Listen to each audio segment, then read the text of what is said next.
Iran ஜனாதிபதி இலங்கை வருவாரா மாட்டாரா? இதுதான் இன்று எல்லோரும் மத்தியிலும் எழுந்திருக்கின்ற கேள்வி. அவர் வர மாட்டார் என்ற ரீதியில் சில தகவல்கள் ஏற்கனவே வெளியாகியும் இருக்கின்றன.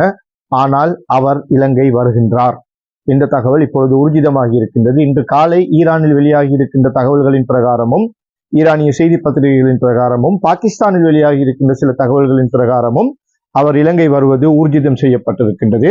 2 நாள் உத்தியோகபூர்வ விஜயமாக அவர் பாகிஸ்தான் செல்கின்றார். அந்த விஜயம் அவருக்கு மிகவும் முக்கியமானது. அந்த விஜயத்தை முடித்துக் கொண்டு பாகிஸ்தானில் இருந்துதான் அவர் இலங்கை வருகின்றார். இலங்கையில் குறிப்பிட்டபடி அவர் எல்லா நிகழ்ச்சிகளிலும் பங்கேற்பதற்கு தயாராக இருக்கின்றார். பாகிஸ்தானில் அவரை வரவேற்பதற்கு ஏற்கனவே அந்த நாடு விழாக்கோலம் பூண்டிருப்பதாக கூட சில தகவல்களில் நாங்கள் பார்க்கக்கூடியதாக இருக்கின்றது. எனவே ஈரான் ஜனாதிபதி ஒரு முக்கியமான காலகட்டத்தில் இலங்கை வருகின்றார். அதன் பின்னணி என்ன, அது தொடர்பான விவரங்கள் என்ன என்பதை நாங்கள் தொடர்ந்து உங்களோடு பேசுவதற்கு தயாராக இருக்கின்றோம். தொடர்ந்து எம்மோடு இணைந்திருங்கள். மீண்டும் சந்திக்கலாம்.